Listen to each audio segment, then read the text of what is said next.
usually won't play training games with a ball. I use a ball on a string, and I like to have two exactly the same. That way I can always have a ball on me if I do decide to release it. So the nice thing about using these is I have a lot more control of how it's presented, how long it takes to reward. I don't have to throw it, and the dog doesn't actually have to grab it for it to be a reward. So I really like these balls on the string. Plus you can throw them a lot further, they float, but it's not a ball that you would leave down 24/7. It would be special for training. So the dogs are never allowed to grab the ball without first having permission. Now some people will use like the words, get it. I use my reward marker, which would also be a release. Yes! Down. Yes. Down. Good. Down. So when I'm doing that, I am stay. When I'm doing that, when I'm starting with a beginner dog or a dog that doesn't have great self-control around the toys, I want to have the ball like this or like this when I'm training. I'm not going to have it dangling where it's doing all that. And Ella's really good on this stuff. So, but if she were to ever start struggling again, I would go back to keeping the ball secured until I get that behavior. So, sit.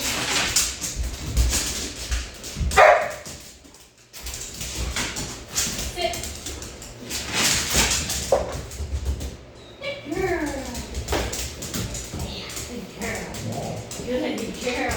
So, I also like these because I can use it as a tug. So we can have a great time tugging the ball. Good girl. Good girl.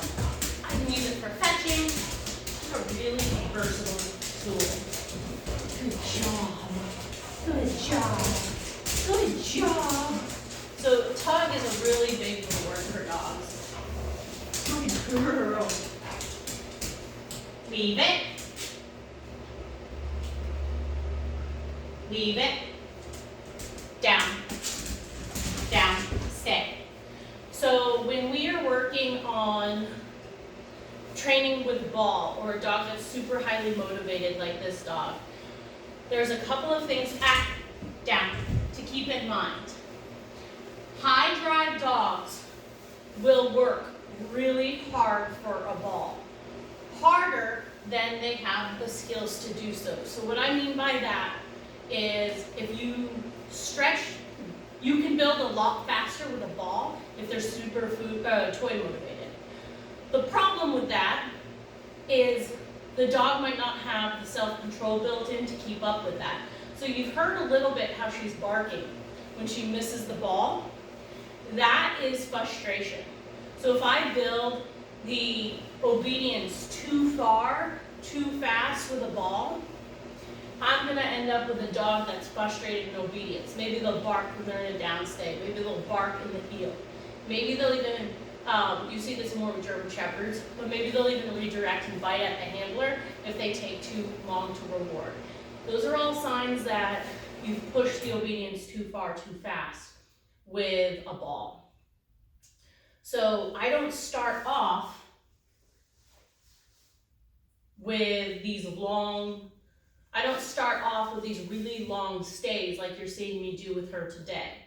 I'm starting off with down. As soon as her elbows hit the floor, I'm marking her, which is also releasing her to get the ball. You can see she's whining a little bit, so I'm probably stretching it a little too far, but you see how I'm rewarding her with food in the middle? So, yes! I'm going to demo what it would look like if you ever start struggling or what it looked like in the beginning. Down. Watch that butt. See it? Yes! Down. Yes. So at first, sit. It's 1 second downs. Then I'm going to hold out for a second or two before I mark a reward. Down. Yes. Down. Yes. Then it's just going to be longer and longer. Down.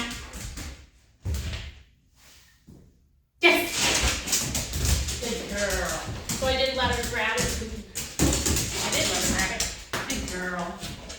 Good job. Good girl. Good girl. So you're just gradually building duration as long as they can be successful. Now, they hold it longer, but you've got to think about what emotion you're pairing in. You don't want to pair in frustration into their obedience. And then when you ask them to release a tug, and I wasn't wise to put a collar on her, you want to make sure they can't keep tugging. Leave it. Pat, leave it. Pat. Yes. And you can reward them with force spitting it out. Good girl. Who's a draggy little doodle? Who's a draggy little doodle? Down. Yes. You always want to ask them for one thing of obedience before you let them get their toy.